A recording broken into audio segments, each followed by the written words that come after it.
Hello again everyone, Bob Martin with the Nautilus Dry Docks, and this is another chapter in the build-up of this 1/50th scale OTW Upholder class submarine kit for RC operation. In previous chapters I talked about the setup of the watertight cylinder, the construction of the fiberglass hull, and now we're going to be talking about painting and weathering. Should be a fairly quick chapter.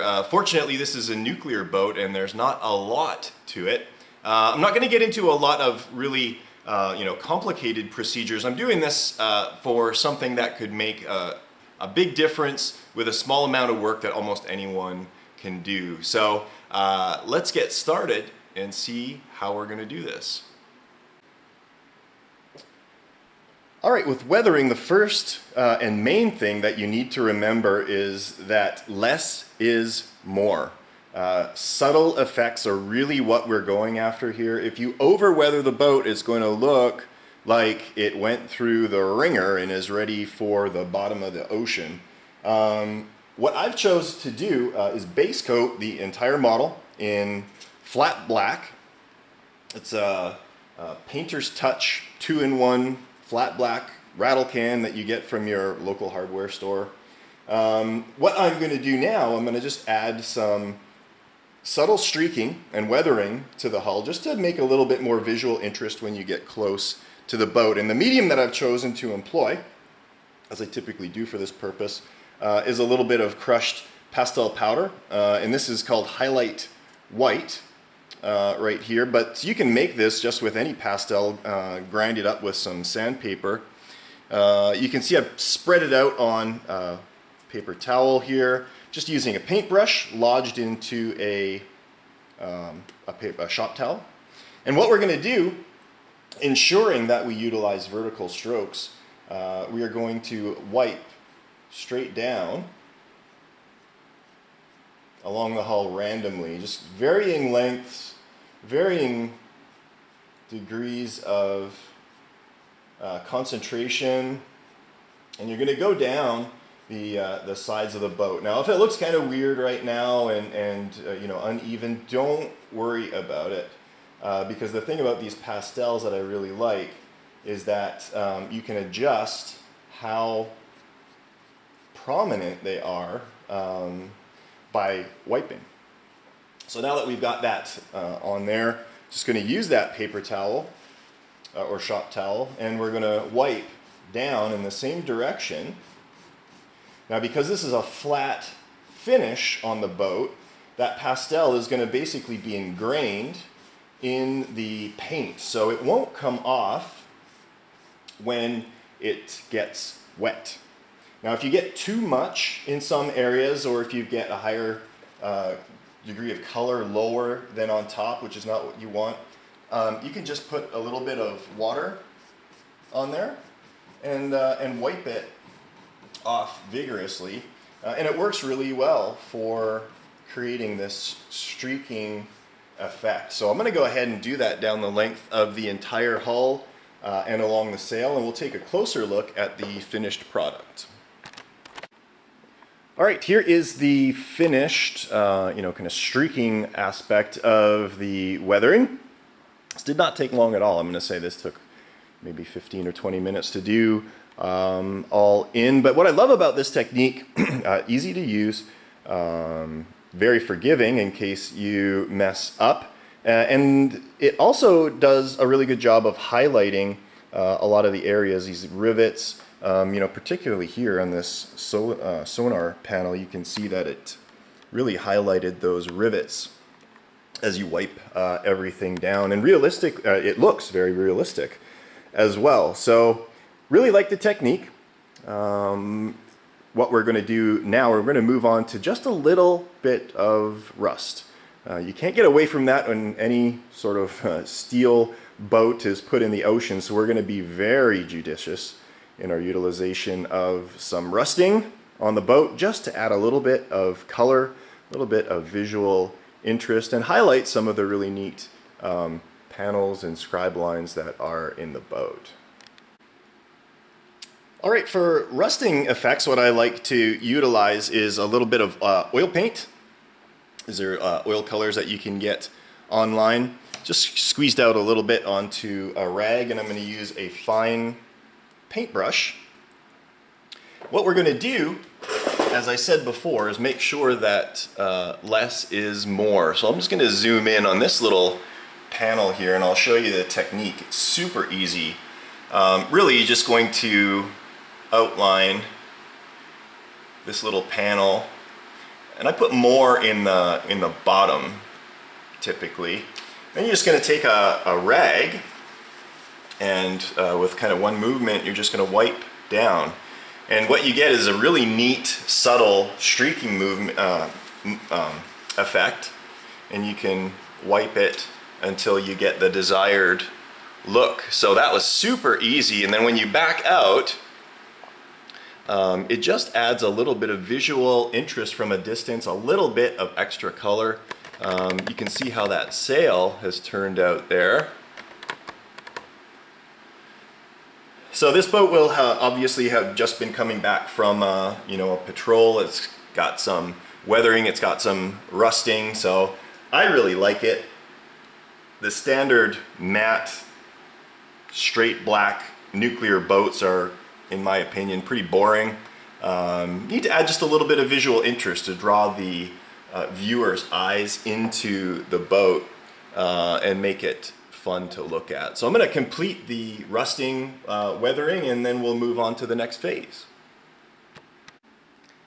All right, here is the completed weathering effect. As you can see, we've got the rusting going on along the length of the boat. Really, when it looks best is when you get, you know, about 4 feet away. It really looks like it's been out on patrol there for a little while.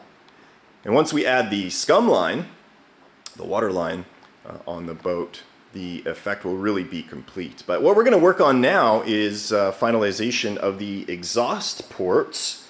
You can see what I've done here. I've opened this up with my Dremel in an oval shape, and the way that these work, the exhaust exits down and at an angle there. So I've got some aluminum tubing that is going to be cut on an angle and installed to complete that effect. So we're going to go ahead, cut this off at an angle, we'll install it in the upper hull, and our exhaust port should be done.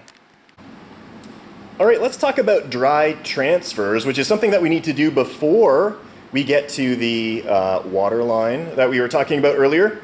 You can see I've got the depth markings all marked out on the hull there with some red dry transfers. These are simple lines.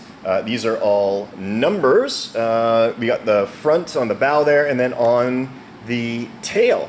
Now, if you'll note, I intentionally failed to rub through all the way on just a few of those numbers.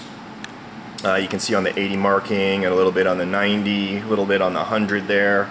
And I did that again just for weathering purposes. Obviously, it's going to take a little bit of a beating when it's out on the water. It's going to lose a little bit of paint, but not a lot. Obviously, you still want to read what that has to say. So dry transfers are done, and I'll show you the ones that I utilize. This is a company called Woodland Scenics, widely available in many hobby shops. This particular one is Gothic Numbers Red, WOOMG 729. And basically you can see here how I applied it. You put the numbers over the relevant markings and just rub it lightly with a pencil, getting a little bit harder as you go, and the number will press off, adhere to the hull, and then peel off when you remove the plastic. And what I did is I marked out the location for each of these numbers with a ruler. As it works out, you start at the 90 depth marking, work your way down to 50, 8 and then 6. And basically these are spaced at 1/2 centimeter, so 5 millimeter spacing intervals. So starting from the midline there, that's going to be right on the number 8. You got one number below, and then it goes up the hull there. And the same thing on the back. This is 5 millimeters from the top of the rudder, spaced in 5 millimeter intervals, beginning with 100 and ending at the 2 under the 80 there. So that's all done. Now what we are actually going to need to do at a later stage is clear coat everything to make sure the dry transfers don't come off. But before that, we need to get a little scummy. We're going to create a scum line on this boat just to enhance the realism and also give a reference point when we start trimming the boat out. All right, let's talk about marking out the hull for the waterline. First important thing to do is to make sure that our boat is perfectly level, both longitudinally and side to side. I'm going to utilize this compass. In order to do that, what I'm going to do is I'm going to measure off the center line of the boat, so the cut mark for the hull, and we're just basically going to put this directly below, make sure that we are exactly on that hull split. Check the other side, adjust the boat if needed.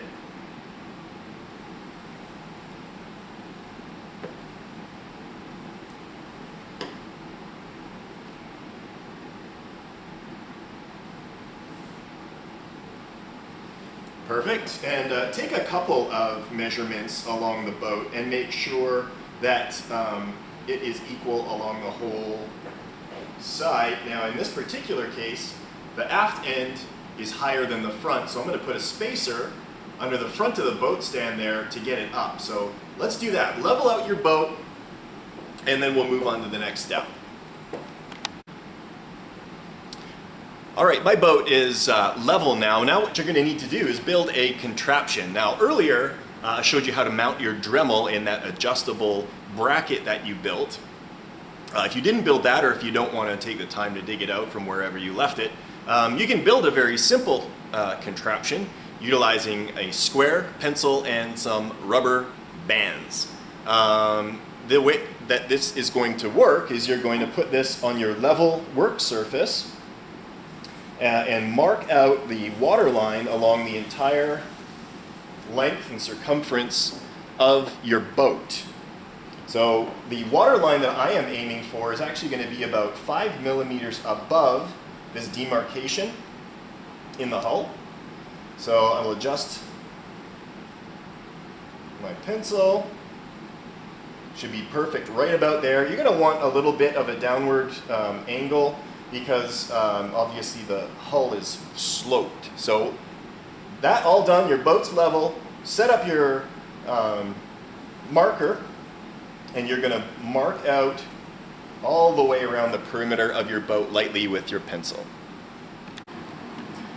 All right, if you can look closely, you can see that I've got my mark all the way down the length of the boat. And if you miss, a few areas, if it's too light, it doesn't matter because your tape, especially if you use wide tape, will hold a straight line really, really well, so you can pick it back up as you go through. So my particular boat runs through the bottom of this window right here, straight through the back, and it ends up just in front of the rudder, and then obviously continues across right there. So we have our water line now. That would be where the surfaced water line of the boat is going to be. Next step is to grab some nice 2-inch wide masking tape, and we're going to mask off the upper hull, being particularly careful through here that we do not pull up our dry transfers. Actually, what I'll do is I'll put some paper over the top there before we go through that particular area. As you can see, I have taped off the hull in preparation for weathering the lower part of it, creating that scum line. Before you go any further, before you start applying paint, just do a gut check. Sight down the hull. Make sure you've got a perfectly flat horizontal line that runs all the way down the length of the boat. sight it from the back. Make sure that your rudder lines line up with the sides of the boat as well. If you're scared about getting paint on this upper portion of the hull, obviously drape, you know, a rag or something over the top, which I'm going to do before I start applying paint. The weathering for the lower hull. Now there's lots of different techniques, and David Merriman does an amazing job of a multi-step process that looks really, really good. But I've actually found that there is a sort of a ghetto version that works really, really well. Now this is Rust-Oleum's self-etching primer, and it's this kind of olive gray, olive green color. And this is what I am going to use to weather up the lower hull. We'll show you that here in a moment after I get the upper hull taped off and ready to apply paint. All right, I think I am ready to start applying a little bit of paint. I'm going to move you guys over here so you don't get in the way. The whole thing about this, again, less is more. So make sure your paint is good and settled. Give it a couple of blasts just to get your nozzle prepped. And start way back. Start like 2.5 feet back, and you're just going to use bursts. All right? You're going to want to be heavier on the top and lighter as you go down to the bottom. So it should look something like this.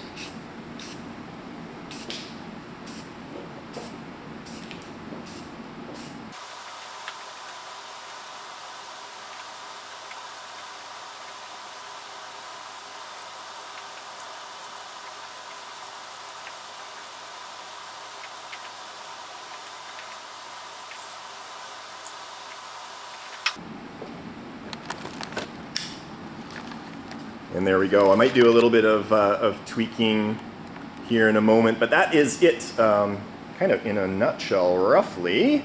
You got all of this like algae and marine growth that collects on the lower part of the hull and is focused really close to the waterline because it likes light, and that's where the most light is concentrated. Now in a later step, we're going to add a little bit more striation coming down there, a bit of a more of a demarcation, but this is what we're after, both sides, so get to work. If you did things like I did, you will end up with something that looks like this. You got kind of a growthy algae coating on the bottom of the hull in a random patterns. It's very speckled. And what you'll end up with is a razor line demarking both of the areas, which is not what we're after, because that's not what the real boats look like. So we're going to do one more step. We're going to bust out our pastels again, and we're going to put some white right on that line to break it up. We're going to smear it down a little bit and let's see how that turns out. So before we put that scum line on around the hull, what I want to do is clear coat the entire model in flat clear. And the reason for that, as I told you before, is that the pastels will actually get deadened or washed out by the clear coat. So I'm going to do that now before I apply it. So we'll get the clear coat on first, and then we'll go back in and we'll add our scum line. So the hull has been cleared with a satin finish, and now I'm moving on to a little bit of highlighting with the powder. And the way that I do this, got a wide brush, and just going to start a little bit above that line so that we get just a little bit of blurring in there. And I'm going to just stroke down as I go, all the way around the boat. So once you've got this, bring out your handy towel there, and you're just going to wipe in a downward stroke, and that sets the pastels in the hull, in the finish, and it also helps to blend. So that is what we're going for there. We got that line that's up near the surface there. Let's go all the way around the hull and see what the finished product looks like. Here's our finished waterline. You can see you got the scum line around there. We got that white layer that is right close to the surface there. It goes all the way around. All in all, it's a pretty subtle effect, realistically. I like it a lot. Again, it wasn't too hard to do, just common tools, no need for an airbrush or anything like that. One thing that you could possibly do if you'd like to, because this was cleared over top, you can still see that weathering on the upper deck, but the clear toned it down quite a bit. So you could go over that again if you wanted to. I think I'm going to leave this. I'm happy with that weathering. I don't know that I want to do too much. We'll see. I'll play with it here a little bit. The other thing that I've done, I've painted the periscopes. It's kind of a green color. This is like an olive color. I'm going to gloss clear these and they'll be ready for installation. So we're getting really close to being able to toss this thing in the water. For the most part, we now have a completed boat from a cosmetic and functional perspective. Paint scheme has been finalized. Did a little bit of dry transfer lines around the sail windows, and I installed some clear plastic sheet in behind there. It looks pretty good. Got the rear lantern, same deal right there. So the other thing that I did is I installed the propeller bushing permanently. So this is the bushing is drying right now, so I'm not going to spin that. But again, the important thing is to make sure that you've got absolutely free spinning propeller with no binding. That will wrap up this chapter of the build blog. Next chapter is going to talk about the trimming aspect of the boat, and I'm going to make sure that I do not go through any steps or skip anything, because I know it can be confusing, frustrating to some people. So there you have it, 1/50th scale OTW Upholder. I think this is chapter 4 in the build blog of the model. Hopefully you enjoyed it, learned a few things, some neat shortcuts to achieve some nice, simple but effective weathering for your modern boats. I hope you join me for the next chapter, where I will be going into the trimming of the boat, and that's the installation of the flotation foam and additional ballast to make sure that the boat functions perfectly both submerged and surfaced. So thanks for joining me. Again, this is Bob Martin, the RC Sub Guy. Visit my website, nautilusdrydogs.com, for lots of projects, resources, information, and products pertaining to this awesome hobby. Again, thanks for joining me. We'll catch you next time.